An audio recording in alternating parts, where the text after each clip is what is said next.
My dear sisters, my dear brothers, do you know her? Because she is not a stranger. She might be your mother. She might be your wife, your daughter, your neighbor. She might be you. The world has told you what a woman should be. It is time you listen to what your Creator says you already are.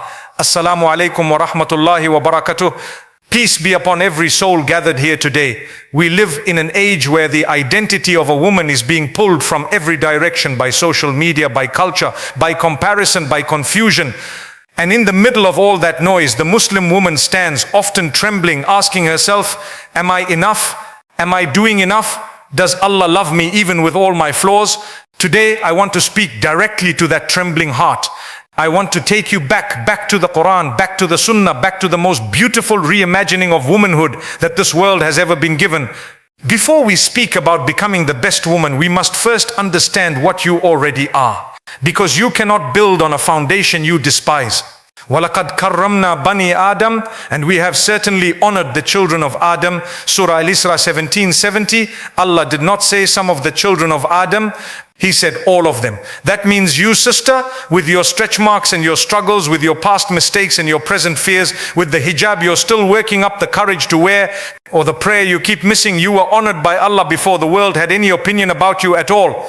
The tragedy of our time is that women are measuring their worth with the ruler of Instagram instead of the book of Allah. They wake up and the first thing they check is how many people liked their photo, not whether Allah liked their fajr.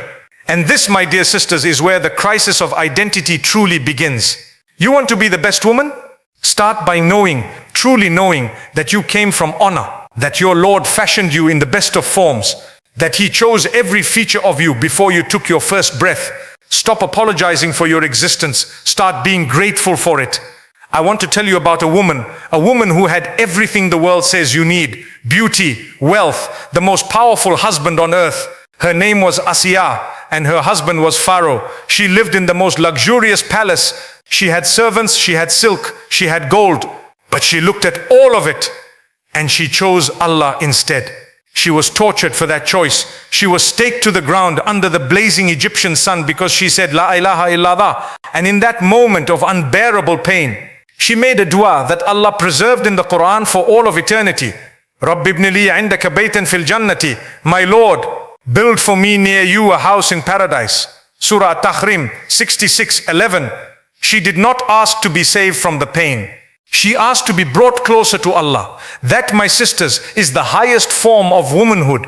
Not the woman who never struggles, but the woman who, in the middle of her struggle, turns her face toward her Lord. Your relationship with Allah is not a side note in your life. It is not something you tend to on Fridays or in Ramadan. It is the oxygen your soul breathes. When that relationship is strong, your marriage is easier, your parenting is calmer, your pain is more bearable, your joy is more grateful. When that relationship weakens, nothing else in your life will truly satisfy you. Nothing. The most important title you will ever hold is not wife, not mother, not doctor. It is Abda of Allah, the servant of the Most High. Let me speak to the sister whose heart is carrying something right now.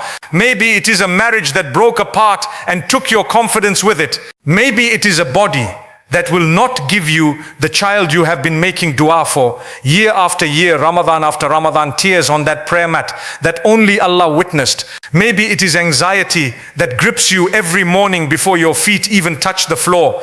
Maybe it is a sin you committed years ago that still haunts you, that whispers to you, you are not worthy of Allah's love. Listen carefully to what I am about to say. Your hardship is not a sign that Allah has abandoned you. It is often the sign that He is preparing you. The greatest reward comes with the greatest trial. When Allah loves a people, He tests them. Whoever accepts that wins His pleasure, but whoever is discontent with that earns His wrath. Sunan ibn Majah, Hadith 4031, authenticated. Think about the mother of Musa alayhi salam. She was asked by Allah to do the most terrifying thing a mother could ever do: place her newborn baby into a river. A river. Can you imagine standing at that bank? Can you imagine the sound of the water, the weight of that tiny body in her arms before she let go? And yet Allah made her a promise. We will return him to you, and we will make him one of the messengers. Her willingness to trust Allah in that unbearable moment was not weakness. It was the greatest act of tawakkul a mother has ever performed. Sister, whatever you have placed into the river of Allah's will, He has not forgotten it. He has not forgotten you. Your du'as are not falling into empty air. They are being stored in a place more beautiful than you can imagine, waiting for the perfect moment of return. We live in an age of performance. Everything is curated. Every meal photographed, every holiday documented, every achievement announced. And slowly, subtly, we have begun performing our lives instead of living them. We have begun managing our image instead of building our character. But here is the truth. When you stand before Allah on the day of judgment, He will not ask how many followers you had. He will not inquire about your aesthetic. He will ask about your akhlaq. How did you treat your mother when she was difficult? How did you speak to your husband when you were tired? How did you behave when no one was watching? The Prophet ﷺ said, the best among you are those who have the best manners and character. Sahih al-Bukhari, Hadith 3559, and the Prophet ﷺ also said, and listen to this, that on the day of judgment, nothing will be heavier on the believer's scale than good character. Not just salah, not just fasting, character. The best woman is the one whose presence is a rahmah, a mercy to those around her. Her children feel safe with her. Her husband finds peace in her company. Her neighbors know that goodness lives next door. Her friends trust that what she says she means. She does not gossip. She does not belittle. She lifts, she mends, she builds. And when she is wronged, she is patient. When she is praised, she is humble. When she falls, she gets back up and asks Allah for forgiveness without drowning in guilt. That woman, sisters, that woman is more beautiful than any filter can create. That woman has a light that no darkness can extinguish. Perhaps the most powerful point I will make today is this one. Because I know there is someone here or listening or reading whose heart is heavy with regret, who feels that she has strayed too far, who feels that the door has already closed on her. I want to tell you about the mercy of Allah, not just remind you of it. I want you to feel it right now in this moment. قُلْ يَا عِبَادِيَ الَّذِينَ أَسْرَفُوا عَلَيْ أَنفُسِهِمْ لَا تَقْنَطُوا مِنْ رَحْمَةِ اللَّهِ. Say, O my servants, who have transgressed against themselves, do not despair of the mercy of Allah. Indeed, Allah forgives all sins. Indeed, it is He who is the forgiving, the merciful. Surah Az-Zumar 39:53, Allah said, all sins, not some, not the small ones, all. That is the Lord you are dealing with. That is the Rabb you turned away from, and He is still calling you back. There is a hadith that moves me every single time. The Prophet ﷺ told us that Allah is more pleased with the repentance of His servant than a man stranded in a desert, who finds his lost camel with all his food and water upon it after he had given up all hope of survival. That is how much Allah wants you to come back. That is how much your tawbah means to Him. The best woman is not the one who never sinned. It is the one who sinned and came back, who fell and stood up, who cried and then smiled in gratitude that Allah never gave up on her even when she gave up on herself. That is resilience. That is iman. That is the Muslim woman at her most magnificent. I want you to picture a woman sitting by her window late at night. Her children are finally asleep. The house is quiet. And in that quiet, the weight of everything she carries rushes in like a tide. The arguments, the bills, the loneliness, the feeling that she is invisible to the people she gives the most to. She picks up her phone, as we all do in those moments, and she scrolls. She sees women with perfect homes, perfect families, perfect skin. And she puts the phone down and whispers, why is everyone else's life easier than mine? And then something happens. She remembers a verse her mother used to recite. She gets up slowly and she makes wudu. She unfolds her prayer mat. She stands in the dark, no audience, no applause, and she raises her hands to the one who is always awake, always watching, always listening. She doesn't have fancy words. She just says, Ya Allah, I am tired, I am lost, but I am here, I am still here. Please don't let go of me. And in that moment, that one simple, honest moment, she became the best woman she had ever been. Not because her problems disappeared, but because she stopped running from them alone and surrendered them to the only one who can truly carry them. The woman who turns to Allah in her lowest moment is not broken. She is becoming. To every mother who has not slept properly in months, Allah sees your sacrifice. To every sister caring for elderly parents while her own dreams are quietly set aside, Allah sees your patience. To every woman who is holding her marriage together with dua when everything else is falling apart, Allah sees your effort. To every revert who is navigating Islam alone, without family support, learning to make wudu from a YouTube video at midnight, Allah sees your sincerity. You are not invisible, not to the one who matters most. The Prophet ﷺ told us that Allah said, I am as my servant expects me to be. So expect good from Allah. Expect mercy. Expect that your du'as are heard. Expect that your tears in sujood are counted. Expect that every step you take toward Allah, He will come to you at a speed you cannot comprehend. The Prophet ﷺ said, Allah says, I am as my servant thinks of me, and I am with him when he remembers me. Sahih al-Bukhari, Hadith 7405. Change your expectation of Allah and you will change your entire life.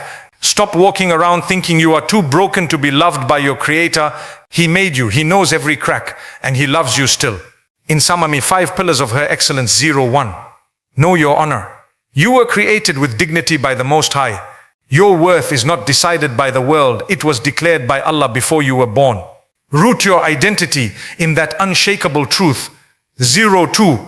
Guard your connection with Allah. Your salah, your Quran, your du'as, these are not rituals. They are the lifeline between your soul and its source. Protect that connection fiercely, especially when the world tries to distract you.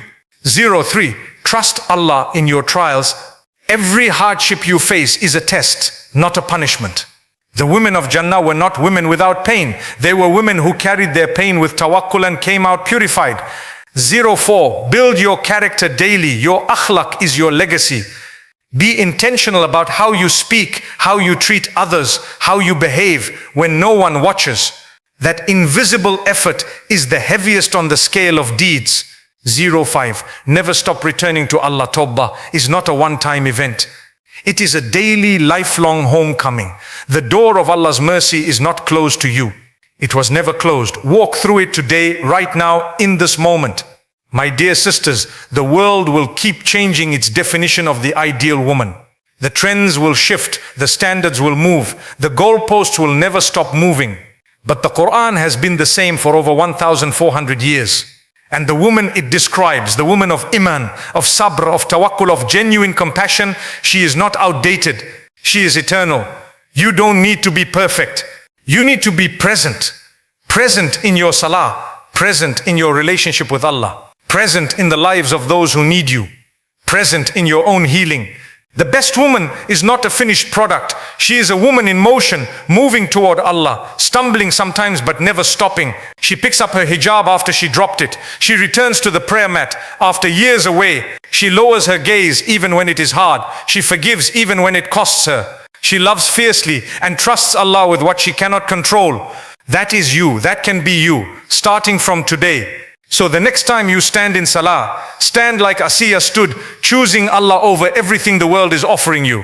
The next time you face a river moment, trust like the mother of Musa trusted. The next time the world tells you that you are not enough, remember that the one who fashioned the heavens and the earth fashioned you, and He called it good.